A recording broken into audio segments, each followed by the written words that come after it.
Assalamualaikum warahmatullahi wabarakatuh. Alhamdulillah, nahmaduhu wa nasta'inuhu wa nastaghfiruh wa na'udzu billahi min shururi anfusina wa min sayyiati a'malina. Man yahdihillahu fala mudilla lahu wa man yudlil fala hadiya lahu. Asyhadu an la ilaha illallah wahdahu la syarika lahu wa asyhadu anna Muhammadan 'abduhu wa rasuluh. Allahumma salli wa sallim ala Muhammad wa ala alihi wa sahbihi ajma'in, amma ba'd. Terima kasih pada Ustaz Khalilullah selaku pengerusi yang berusaha, sahibus samahah, yang berbahagia sahibus samahah, Datuk Arif Perkasa, Dr. Muhammad Asri, Dr.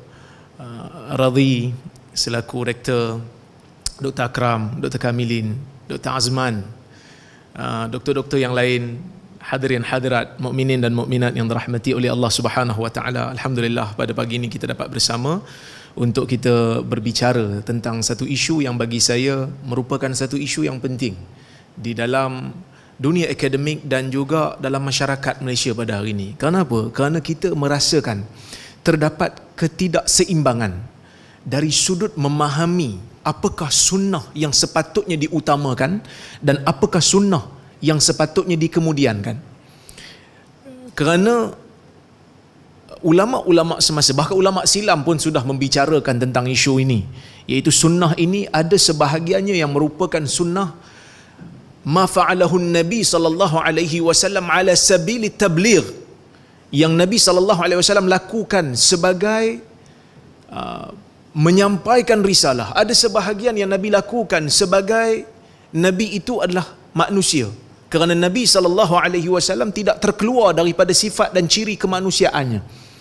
Cuma para ulama semasa berbeza pendapat tentang istilah, adakah sesuai digunakan sunnah tasyri'iyah ataupun tidak.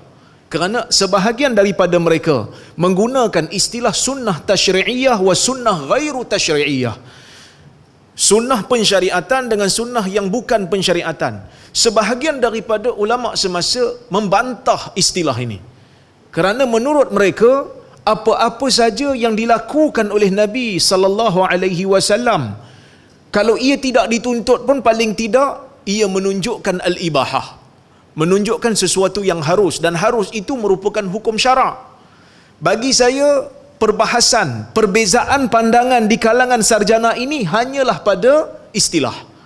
Tetapi mereka bersepakat, ada sunnah yang dituntut dan ada sunnah yang diberi pilihan, dan ada sunnah yang tak boleh untuk kita buat kerana ia adalah khusus untuk Nabi SAW. Tetapi ketidakseimbangan kita memahami isu ini akan menyebabkan kita tak seimbang dalam sunnah, dalam pemakaian ataupun dalam pengamalan sunnah. Saya bagi satu contoh. Sebahagian daripada kita, Dr. Azman dah sebut tadi tentang isu capal, kan? Capal ni letak dekat kaki. Nabi letak capal dekat kaki. Tapi sebahagian kita meletakkan capal, lambang capal di atas kepala. Sebahagian daripada kita menulis, kan, menulis tentang isu mengambil berkat daripada lambang capal. Kalau ambil berkat daripada capal betul, kita pun nak join sekali. Tapi bila ambil berkat daripada lambang capal ni, kita rasa macam tak apa nak kena, kan? Tak apa nak kena sebab dia lambang saja, kan? Jadi oleh kerana tu kita rasa tak seimbang. Sebab kadang-kadang sebahagian daripada kita duk agungkan lambang capal. Sebahagian daripada masyarakat kita kadang-kadang ada yang beranggapan kalau pakai cap capal tu ataupun kopiah capal tu yang ada lambang capal tu, tak boleh bawa masuk dalam toilet. Sebahagian berpandangan itu, ada video pun boleh tengok kat YouTube. Haram dia kata masuk toilet sebab dia kata lambang tu lambang yang mulia. Kita kata pelik juga, kerana ia hanya sekadar lambang. Dan kita tak mau sebahagian daripada kita mengagungkan lambang capal dengan diletakkan di atas kepala, tapi cerita sunnah tak sampai kat jiwa. Sayang kat lambang capal sampai letak atas kepala, tapi sunnah Nabi tak nak letak dalam jiwa, kan? Berapa ramai di antara kita yang pernah dengar, di Perlis lain ceritalah, kan, pernah dengar dalam khutbah di seluruh negara dalam region rantau ini, pernah dengar tentang isu-isu khutbah Jumaat nak menghidupkan sunnah yang dah lama ditinggalkan dalam masyarakat Melayu? Kebiasa kita dengar khutbah pasal Maulid Nabi, bid'ah hasanah. Siapa letak atas kepala? Tapi perjuang bid'ah hasanah kadang-kadang lebih daripada nak menghidupkan sunnah Nabi sallallahu alaihi wasallam. Maka tak seimbang di situ. Tak seimbang. Jadi oleh kerana itu, baguslah usaha kerajaan negeri Perlis, Jabatan Mufti dan KUIPS untuk mengadakan seminar pada hari ini supaya kita nampak yang mana satu sunnah yang dituntut kita kena buat dulu. Yang mana yang sunnah tak dituntut kita buat juga kalau kita sayang Nabi, insya-Allah berpahala seperti mana yang disebutkan oleh sebahagian para ulama. Baik. Jenis-jenis perbuatan Nabi SAW seperti mana yang disebutkan, saya sebut secara ringkas saja. Perbuatan yang dilakukan oleh Nabi sebagai pensyariatan hukum lah. Kalau ada sebahagian mengatakan ini sunnah tasyri'iyah, sebahagian kata tak, ini sunnah matlubah, sunnah yang dituntut untuk kita buat. Sama ada wajib ataupun perkara yang sunat. Orang Melayu panggil sunat, mustahab. Ya. Dan ada juga perbuatan khusus untuk Nabi SAW yang kita tidak boleh untuk lakukan. Berkahwin lebih daripada 4, ini tak boleh buatlah, khas untuk Nabi SAW. Dan ada perkara yang dilakukan kerana jibiliyah dan adat. Ini kita nak hurai, sebab pakaian sebahagiannya termasuk di dalam sunnah yang dituntut dan sebahagiannya masuk dalam sunnah jibiliyah ataupun sunnah adat. Okey, baik. Ibn Ashur menyebutkan, dia kata dalam kitab di Maqasidus Syariah Islamiyah, dia kata waqad taqarrara fi usulil fiqh anna ma kana jibilliyan min afari Rasulullah SAW la yakunu mawdu'an li mutalabati al-ummah bi fi'li mithlihi bal li kulli ahadin ay yasluka ma yaliqu bihalihi. Dia kata kita panggil apa, taqarraran lah masa Melayu saya, telah tetap di dalam ilmu usul fiqh apa yang Nabi lakukan yang termasuk dalam perkara jibiliyah, yang termasuk dalam perkara yang Nabi lakukan sebagai baginda itu adalah manusia, daripada perbuatan Nabi, ia tidak diletakkan untuk dituntut umat untuk melakukan perkara yang sama. Jadi sebab itu kita kadang-kadang, ialah orang yang nak mempertahankan sunnah, yang nak promosi sunnah ni, kadang-kadang orang duk sindir kita lah. Dr. Mazhar pun sama, saya pun sama, kan? Dia kata kalau betul nak sunnah nak pergi naik unta lah. Kita kata sebelum nak suruh aku naik unta, hang jangan jadi macam unta. Sebab apa? Sebab naik unta tu sunnah adat dan jibiliyah zaman tu. Ia bukan satu tuntutan. Ia bukan satu tuntutan untuk umat ikut. Bal likulli ahadin ay yasluka ma yaliqu bihalih. Dan setiap daripada umat boleh untuk melalui sesuatu yang layak untuknya. Jadi kalau zaman ni lebih sesuai, lebih mudah, lebih murah untuk naik kereta lah, kan? Wa hadza ka sifatit ta'am. Ini contohnya seperti sifat makanan. Makan apa? Nabi makan apa? Nabi makan tamar, Nabi makan roti, kita makan nasi lemak. Kan? Adakah kita telah menyalahi sunnah? Tidak menyalahi sunnah. Wal libas, dan Nabi memakai pakaian yang tertentu. Nabi memakai jubah. Ada waktu Nabi memakai rida dan juga selindang dan juga izar, kain, ya. Walittija', ini perbahasan, ada khilaf di kalangan para ulama, tapi Ibn Ashur nampaknya dia memasukkan dalam bab ittija' ni, baring di atas sisi kanan, terutamanya lepas daripada qabliyah subuh, merupakan perkara yang jibiliyah, ya. Wal mashi, cara berjalan, wal rukub wa nahwi dhalik, menunggang kenderaan dan seumpamanya. Sawa'un kana dhalika kharijan 'anil a'mali syar'iyyah, sama ada perkara yang dilakukan oleh Nabi ini di luar daripada amalan-amalan syar'i, seperti berjalan jalan kaki di jalanan, war rukub fis safar, dalam permusafiran biasa, am kana dakhilan fil umuri diniyah, ataupun ada juga benda-benda yang dianggap sebagai jibiliyah yang dilakukan dalam perkara-perkara ibadah. Seperti mana? Dia kata karrukubi 'ala naqah fil hajj, seperti mana Nabi menunggang unta waktu nak buat haji. Kita naik kapal terbang, naik kereta, naik bas, kan? Adakah itu dituntut untuk naik unta? Maka ia termasuk dalam perkara jibiliyah. Asy-Syaukani juga mengatakan, dia kata perbuatan Nabi ni ada 7 kategori. Yang saya nak ambil nombor 1 dan nombor 2. Makana min al-awwalu, dia kata makana min hawajizin nafs wal harakat al-bashariyah. yang dilakukan disebabkan oleh kerana lintasan jiwa seperti pergerakan manusia, katasarrufil a'dha wa harakatil jasad, fahadal qism la yata'allaqu bihi amr bittiba' wala nahi an mukhalafah wa laysa fihi uswah walakinnahu yufid anna mithla dhalika mubah. Perkara-perkara yang harus, gerakan Nabi, macam mana tindak balas Nabi, ini merupakan perkara-perkara yang dilakukan kerana sifat Nabi adalah sebagai manusia. Paling jauh pun kita boleh kata benda ni harus sebab Nabi melakukannya. Okey? Dan yang kedua dia kata ma la yata'allaqu bil ibadat wa wadaha fihi amrul jibillah. Yang Nabi buat bukan kerana benda tu ibadat, bukan kerana benda tu dituntut. Nabi buat kerana dia adalah manusia, seperti berdiri, duduk dan seumpamanya. Dan dalam isu ni laisa fihi ta'assin, tidak ada tuntutan untuk kita mencontohi baginda. Wala bihi iqtida, dan tidak perlulah untuk kita mengikut, bukan tidak wajib ataupun tidak dikatakan sesuatu yang dituntut untuk kita buat. Ya, tapi dia menunjukkan ibahah, menunjukkan sunat, walaupun sebahagian usuliyun mengatakan kalau Nabi buat benda tu kita buat maka menjadi sunat, dia kata mustahab. Tapi jumhur kata Syaukani mengatakan ibahah. Okey. Ashqar juga ada menyebut dalam kitab dia, dalam tesis dia Af'alur Rasul, yang ni masa pun tak banyak kan. Cuma saya nak sebut beberapa kaedah lah. Kadang-kadang ada juga benda-benda yang kita rasa macam jibiliyah, tapi dia boleh masuk dalam perkara yang dituntut. Okey, contoh al-fi'lul jibillil mahad alladhi warada 'anil nabi sallallahu alaihi wasallam la yataqarrabul mukallaf bi fi'lihi ila Allah azza wajalla. Ni benda asal lah. Benda yang Nabi buat sekadar kerana dia adalah, baginda adalah manusia, maka kita tak dituntut untuk lakukannya. Contoh macam Nabi bermalam di Gua Sur sebelum hijrah. Sebelum pergi Madinah, Nabi bermalam dekat Gua Sur sebelum hijrah tu, kan? Jadi kita kalau sampai Madinah, sampai Mekah buat umrah, adakah perlu bermalam di Gua Sur? Ini sunnah ni. Ya, ia sunnah, tetapi Nabi buat kerana ada keperluan pada masa tu.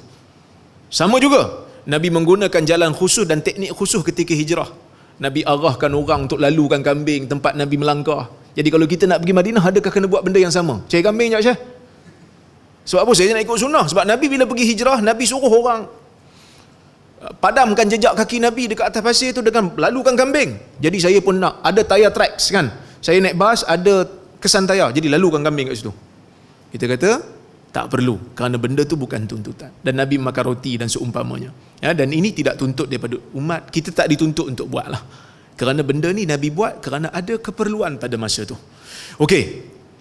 Tetapi sesuatu yang Nabi suka untuk lakukan dan ia termasuk dalam perkara adat, tapi Nabi suka, Nabi bagi tahu dia suka dan sahabat kata Nabi suka, yang ni kalau kita paksa diri suka, dia termasuk dalam perkara yang memberikan pahala. Seperti mana yang Anas lakukan bila dia tengok Nabi suka makan dubak, Nabi suka makan dubak. Anas dia pun kata aku pun suka lah, sebab Nabi suka. Yang ni dia kata kamalul mutaba'ah, kesempurnaan mengikut Nabi SAW. Dia tengok Nabi suka makan benda tu, dia pun paksa diri untuk suka makan benda tu, kan? Tapi kalau orang tak suka, tak boleh kita kata dia membenci sunnah, kan? Nabi makan kambing umpamanya, kan? Ada orang dia tak suka, jadi tak bolehlah kata dia benci sunnah, sebab itu bukan perkara yang dituntut. Baik. Kemudian sesuatu yang boleh dikatakan dia terkeluar, dia dikeluarkan ataupun dia dilakukan daripada perkara yang mungkin asalnya jibiliyah, tetapi dia boleh keluar daripada jibiliyah, dia pergi kepada tasyri'. Bila Nabi SAW muwadhabah, Nabi melakukannya berulang-ulang, sedangkan ada pilihan lain, tapi Nabi buat yang ni secara berulang-ulang, menunjukkan benda tu Nabi suka jugalah. Sebagai contoh, Nabi SAW tidur di atas sisi kanan dia, kan? Menunjukkan Nabi suka melazimi satu bentuk. Oleh kerana itu menunjukkan ia juga dituntutlah, sunat untuk kita buat, tak sampailah kepada tahap wajib. Dan ada juga benda yang Nabi minta untuk kita buat, macam makan pakai tangan kanan, minum pakai tangan kanan. Nabi suruh makan tamar ajwah, kan, setiap pagi 7 biji. Ini juga menunjukkan benda tu sunat bila Nabi tuntut. Ini perkara-perkara yang kita kena tahu, ya. Dan ada juga perbuatan Nabi SAW, Nabi perbuatan Nabi ni yang ulama berbeza pendapat. Yang ni khilaf. Grey area kita panggil. Kan? Grey area, adakah ia termasuk dalam jibiliyah atau ia termasuk dalam perkara yang dituntut? Contohnya tidur di atas sisi kanan lepas solat sunat 2 rakaat sebelum subuh. Kita solat sunat 2 rakaat sebelum subuh, kalau ikut dalam hadis, Nabi baring di atas sisi kanan dia. Sebahagian ulama kata wajib. Macam Ibn Hazm dia kata wajib. Sebahagian ulama kata sunnah. Sebahagian kata tak. Kalau penat buat, kalau tak penat tak ada keperluan. Ibnu Umar diriwayatkan dia pernah tengok orang baring semua dekat masjid lepas solat qabliyah, dia tak bagi, dia marah. Dia kata tak perlu buat di masjid. Maka benda ni dipanggil sebagai grey area. Maka mujtahid perlu untuk meneliti dan membuat keputusan. Baik, kita masuk kepada bab pakaian. Sunat atau adat. Kan? Sunnah ataupun adah. Baik, saya letakkan beberapa kaedah lah. Pertama, hukum asal bagi pakaian ni harus. Setiap orang dia boleh pakai pakaian yang apa yang dia nak. Dia boleh pakai. Nanti kita akan perincikan lagi kaedah-kaedah yang lain. Oleh kerana itulah Nabi SAW memakai pelbagai jenis kain dan pakaian. Ia juga terikat dengan iklim dan cuaca. Jadi kalau negara sejuk, pakailah tebal. Kalau negara panas, pakailah nipis sikit.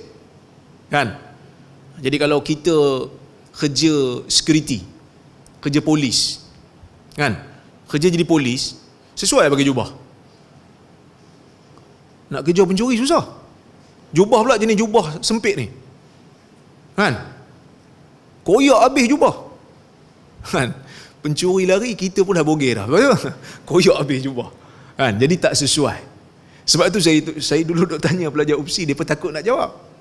Saya kata naik motor, sunnah pakai helmet ke sunnah pakai serban? Dia pun takut nak jawab. Saya paksa, dia pun takut. Tak berani Ustaz. Sebab apa? Sebab kalau kata sunnah pakai helmet, Wahabi Ustaz. Kalau nak kata sunnah pakai serban, bahaya. Maka kesesuaian, keselamatan itu diutamakan. Maka kalau negara tebal, pakailah. Negara sejuk, pakailah tebal. Itulah sunnahnya. Jaga badan, jaga kesihatan. Kalau negara yang panas, kan, tak payahlah pakai tebal-tebal. Negara kita panas kan, pakai kot 2-3 helai. Tapi tak apa, dalam ni sejuk lah kan, boleh pakai kot. Saya pun tak pakai kot hari ni, sejuk. Jadi kesesuaian tu penting. Nabi SAW waktu perang, Nabi pakai mirfar, jaring yang menutup kepala dan tengkuk Nabi, dan Nabi pakai helmet besi untuk melindung kepala Nabi. Jadi kalau kita naik motor kan, sunnahnya adalah pakai helmet lah, kerana itu lebih menjaga keselamatan. Tak usah takut nak jawab je. Sunnah pakai helmet. Bila sunnah pakai serban ni? Sunnah pakai serban ni dia datang apabila kita niat nak ikut Nabi dalam perkara-perkara yang tak bahaya untuk kita pakai serban. Sebab Nabi SAW ada waktu dia pakai helmet. Waktu yang sesuai pakai helmet, kita pakai helmet lah. Kau nak pakai serban juga, kan, pakai helmet, lilit serban kat luar helmet tu. Kan, tapi pelik sikit lah kan. Pelik sikit lah. Okey. Yang kedua, dibenarkan memakai pakaian yang menjadi adat di sesebuah tempat. Dia benar kan? Pakai songkok. Dulu ada saya ada pengalaman ceramah dekat satu masjid ke dekat Perlis ni. Kan? Dia pun duduk petikai, dia kata, "Ustaz belajar hadis, cerita bab sunnah tapi pakai songkok." Kan? Jadi benda tu saya kata termasuk dalam perkara adat. Jadi kalau adat menerima baik pakaian tu, baju Melayu kan, baju dianggap sebagai pakaian yang baik, kita boleh pakai.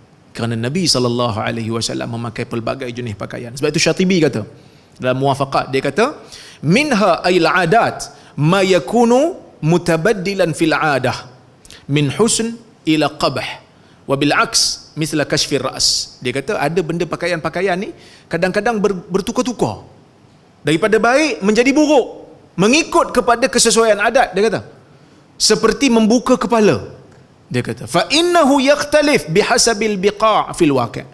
Kerana tutup kepala ni berbeza keadaannya daripada setempat kepada tempat yang lain, dia kata. Fa huwa li dhawil muru'at qabih fil biladil masyriqiyah. Masyriqiyah dia kata bahagian timur menganggap orang yang ada maruah, yang sepatutnya menjaga maruah dia, mempunyai kedudukan yang dihormati, tak boleh keluar daripada rumah tak tutup kepala. Di zaman dia lah, di zaman dia. Wa ghairu qabih fil biladil maghribiyah. Tapi di belah-belah barat, dia kata belah-belah Morocco, belah-belah Afrika ni, mereka anggap tak ada masalah. Tapi sekarang ni pun mungkin suasana di negara kita dah berubah lah kan. Dulu kalau ustaz tengok tak pakai kepiah macam pelik. Hari ni Dr. Kamilin tak pakai kepiah. Kan? Dia tak pakai kepiah. Ada orang kata apa belajar hadis tak pakai kepiah. Kita dah terima sebab di Jordan pun sama. Syekh-syekh saya yang bidang hadis, pakar dalam bidang hadis, tak pakai kepiah pun, tak pakai serban pun. Kerana perubahan telah berlaku. Dalam fatwa Jordan juga disebutkan benda tu. Bila orang tanya pasal tutup kepala, dia orang kata lebih kepada suasana dan adat. Kerana adat di Jordan, menutup kepala ke tidak menutup kepala tidak memberikan apa-apa kesan kepada maruah. Fal hukmu syar'i yakhtalif bi ikhtilafi dhalik. Kerana hukum syar'i berbeza mengikut suasana. Tapi ada benda-benda, saya tak kata tak ada langsung pakaian-pakaian maruah, pakaian-pakaian yang menunjukkan maruah lah. Ada juga. Kan? Ada juga pakaian-pakaian yang menunjukkan maruah, yang boleh mencemarkan maruah, dan benda ni dibahaskan oleh ulama-ulama hadis ketika mana membicarakan tentang syarat hadis sahih. Dia kata syarat hadis sahih mesti ghairu makhrumil muru'ah. Perawi tu antara syarat dia selain daripada adil, dhabit dan seumpamanya, dia kata mesti tidak tercemar maruah. Syu'bah antara yang ketat lah hamba ni. Syu'bah antara yang sangat ketat lambat ni. Ada perawi-perawi yang ditolak oleh Syu'bah hanya semata-mata kerana menaiki kuda laju, yarkadu alal birdaun, kuda Rom. So dia kata ini mencemarkan maruah. Jadi zaman kita pun ada jugalah tempat kita yang kita kena sedar. Kalau hari ni saya datang pakai seluar steng, ni tahu seluar setengah kan, datang betih pun nampak dengan bulu-bulu pun ada, dia orang kata dah gila rasanya Rora ni kan. Kita bincang dalam hukum fiqh umpamanya kan, rambut ni kita boleh color, boleh warna kan. Cuma ulama beza pendapat dengan warna hitam tu lah kalau bagi mereka yang beruban kan. Kita pun baca dalam kitab fiqh boleh kata warna rambut. Saya pun datang kerana semangat perleh tinggi, sebelah biru sebelah kuning, janggut sekali saya color. Orang pun kata 3 kali Jumaat aku semati dah orang ni. Orang pun tak yakin tengok. Walaupun benda kadang-kadang benda yang harus, tetapi dia terkesan dengan suasana setempat, pakai sesuatu yang sesuai supaya kita tidak dituhmah. Nanti kita akan masuk dalam bab libasus syuhrah. Baik. Jika ada dalil yang menunjukkan pakaian tertentu adalah sunat atau disukai, maka sunat memakai pakaian tersebut. Nabi SAW bersabda, "Alaikum bihadhihi thiyab al-bayad fayalbashu ahya'ukum wa kaffinu fiha mautakum fa innahu min khiyari thiyabikum." Dalam hadis riwayat Al-Hakim dengan sanad yang sahih, disahihkan juga oleh Al-Hakim dan dipersetujui oleh Zahabi, dia kata Nabi SAW kata, kamu kena pakai pakaian yang putih, dan hendaklah orang-orang hidup pakai, dan kafankan dengan kain putih kepada mayat-mayat kamu, kerana itu adalah sebaik-baik pakaian. Jadi sebab itu kafan putih, digalakkan memakai putih. Sebab itu para ulama dia buat ukur, sebab Nabi SAW galakkan. Okey, galakkan. Baik. Jika ada dalil yang mengharamkan pakaian tertentu, maka ia menjadi haram. Ada juga pakaian-pakaian Nabi haramkan untuk orang lelaki umpamanya. Dalam hadis Ibnu Majah dengan sanad yang sahih, Nabi pegang harir, Nabi pegang sutra, dan Nabi pegang emas. Nabi kata inna hadaini haram ala dhukuri ummati hillun li inasihim. Dua benda ni haram bagi lelaki di kalangan umat aku, tapi halal untuk perempuan. Jadi orang lelaki tak boleh pakailah sutra sebab Nabi tak bagi. Orang lelaki tak boleh pakailah emas sebab Nabi tak bagi. Walaupun asal boleh, asal pakai apa pun tak apa. Tapi bila ada larangan untuk pakaian-pakaian tertentu, then kita kena ikut sebab ada larangan. Kalau ada galakan, kita kata digalakkan. Contoh orang tengah buat haji, orang tengah buat umrah, bila waktu ihram, dia tak boleh pakai pakaian yang berjahit. Dia tak boleh pakai pakaian yang menutup, membalut anggota dengan balutan yang kita kata apa? Mufassal kan? Berjahit lah, senang faham. Tak boleh pakai. Kita kena pakai pakaian yang Nabi SAW tunjukkan, iaitu rida dan juga izar bagi orang lelaki lah. Seorang perempuan tak boleh pakai pakaian-pakaian yang dilarang waktu ihram. Dan ini kita katakan dia terkeluarlah daripada jibiliyah, masuk kepada bab tasyri', masuk kepada bab pensyariatan, kerana Nabi SAW mengarahkannya dan melarangnya dalam hadis-hadis yang clear. Okey, boleh ya? Baik. Dan yang kelima, syarat dia pakaian kena tutup aurat lah. Okey, kerana ada hadis Nabi SAW bersabda, sinfan min ahli nar lam arahuma qaumun ma'ahum siyat ka'adnabil baqar yadribuna bihan nas wa nisa'un kasiyat ariyat mumilat ma'ilat ru'usuhunna ka'asnimatil bukhtil ma'ilah la yadkhulnal jannah wa la yajidna rihaha wa inna rihaha la yujadu min masirati kadha wa kadha. Hadis riwayat Muslim. Dua kumpulan manusia daripada kalangan ahli neraka yang aku tidak lihat di zaman ini, tapi akan muncul. Nabi kata, satu kaum yang mereka memegang rotan, memegang cemeti seperti ekor lembu, pukul manusia. Ini sebahagian fuqaha, ulama hadis mengatakan mereka ini adalah pembantu kepada pemerintah yang zalim lah, pukul orang, pukul rakyat. Dan ada satu golongan kasiyat, wanisaun kasiyat, perempuan yang berpakaian, ariyat tetapi bertelanjang. Maksud pakaian dia itu tidak menutup aurat dia, dia pakai macam tak pakai. Mumilat ma'ilat, jalan lengang-lenggok, ajak orang untuk buat maksiat. Ru'usuhunna ka'asnimatil bukhtil ma'ilah, kepala mereka seperti bonggol unta yang condong. Mereka tidak akan masuk ke dalam syurga, tidak boleh mendapat baunya, sedangkan baunya boleh didapati daripada perjalanan. Dalam riwayat lain disebut, Nabi dalam hadis ini disebut kaza wa kaza, dalam sebahagian riwayat disebut 40 tahun punya perjalanan. So jauh dari orang daripada syurga. Ada takwilan dalam hadis ni, sebahagian yang kata mereka menghalalkan perbuatan maksiat maka mereka menjadi kufur.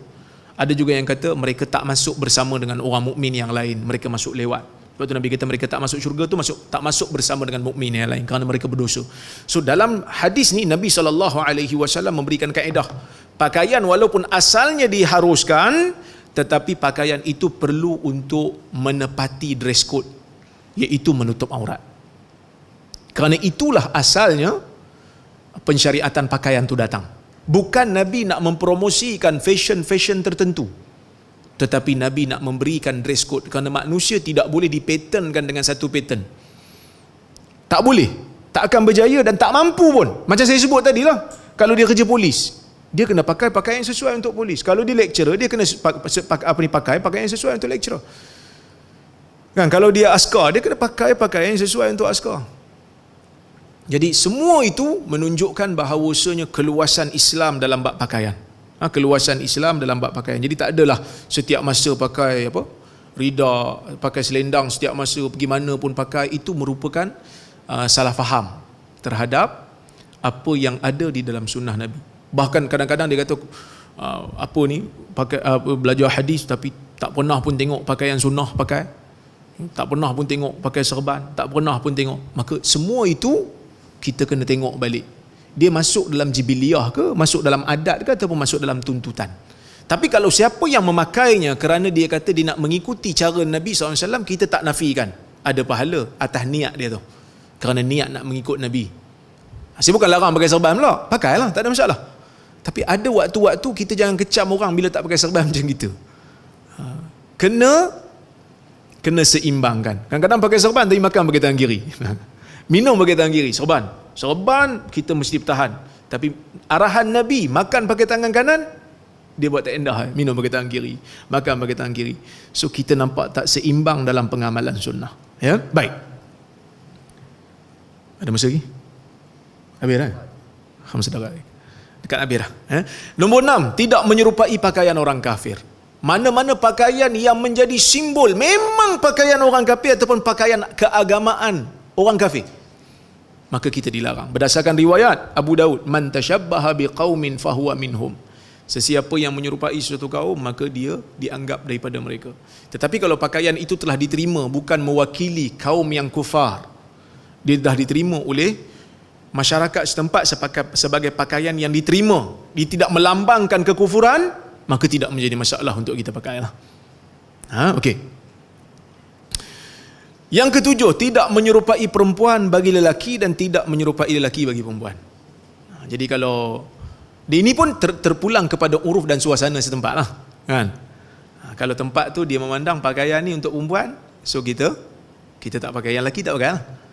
Kalau pakaian tu memang khas untuk lelaki, bila orang tahu pakaian ni pakaian lelaki, orang perempuan tak ada pakai, kan? Okey. Dan ini terpulang kepada suasana setempat, sebab ada tempat-tempat lelaki pakai skirt dan dia anggap pakaian lelaki. Tahu kan? Mufti pernah sebut benda ni kat Scotland kan. Scotland dia pakai skirt, lelaki dia, itu pakaian lelaki. Tapi apa ni, menepati syarak ke tidak, yang tu kita kena bahas lain. Sebab kita pun tak ada pakai skirt lah kat sini, lelaki. Kalau pakai skirt tiba-tiba, itulah 3 kali Jumaat nak meninggal lah tu. Baik. Nabi SAW sabda dalam hadis Bukhari, la'anal Nabi SAW la'anal mutasyabbihina minar rijal bin nisa wal mutashabbihat minan nisa bir rijal. Yang mana Nabi SAW melaknat golongan yang menyerupai lelaki, perempuan daripada kalangan lelaki, dan golongan perempuan yang menyerupai lelaki. Tapi sekarang ni banyak kan? Kita macam nak menormalisasikan benda tu, macam nak bagi nampak normal. Kadang-kadang dalam sketsa lawak pun ada orang lembut, kadang-kadang dalam drama pun ada orang lembut, kan? Jadi kalau boleh jauhkan benda ni, kerana ia merupakan satu dosa yang besar. Okey. Dan tidak memakai pakaian syuhrah lah, berdasarkan hadis Abu Daud dengan sanad yang hasan. Nabi kata, man labisa thawba syuhratin fid dunya albasahu Allahu thawba mazallah yaumal qiyamah summa ulhiba fihi nara. Sesiapa yang memakai pakaian syuhrah di dunia, Allah Taala akan memakai pakaian kehinaan ke atasnya di hari kiamat, dan akan diletakkan api neraka pada dia. Apa maksud pakaian syuhrah? Dawabit syuhrah, sebahagian seperti Ibn Battal dia kata, pakaian yang tidak selari dengan pakaian setempat. Dia kena pakai pakaian yang setempat selagi mana ia bukan dosa. Jangan menyanggahi sampai orang duk tengok dia, orang duk kutuk dia. Ataupun dia pakai sesuatu yang boleh menyebabkan dia rasa beza dengan orang, dan dia ada timbul perasaan sombong kat situ kerana dia rare. Itu dilarang. Seperti Dr. Nasir Ghamidi dalam risalah PhD dia disebut tentang syuhrah ni, dia kata yang pertama, apa pakaian syuhrah yang dilarang ni? Ialah seseorang memakai sesuatu yang menyanggahi pakaian setempat dia untuk maksud isytihar, untuk dia glamourkan diri dia. Ya, yang ni tak boleh lah, kerana ada qasad untuk sombong. Yang tu dilarang. Ataupun dia memakai pakaian yang berbeza dengan orang setempat dia, sedangkan tidak ada keperluan untuk dia pakai demikian. Okey? Dan setiap pakaian yang menyebabkan seseorang itu dihina kerana pakai benda tu, ini dilarang, ya. Dan yang keempat, setiap pakaian dipakai oleh insan untuk berbangga-bangga ke atas manusia, maka ini dilarang di dalam agama. Jadi tuan-tuan dan puan-puan yang dirahmati Allah sekalian, saya kira cukuplah sekadar tu, sekadar pembentangan saya. Saya nak bagi tahu macam inilah. Ada pakaian yang memang dituntut, kita buat. Mana-mana pakaian yang tidak dituntut, maka kita diberikan keluasan. Jadi jangan sampai kita menekankan perkara yang tidak dituntut sampai kita meninggalkan sesuatu yang dituntut. Benda yang dituntut tu paling tidak kita buat dulu. Benda yang tak dituntut, kita berikan keluasan, kan? Jangan sampai kita tersalah dalam meletakkan hukum ataupun meletakkan tumpuan, sampai macam lambang capal seumpama ni, jangan sampai kita fokus kepada benda yang Nabi tak tuntut.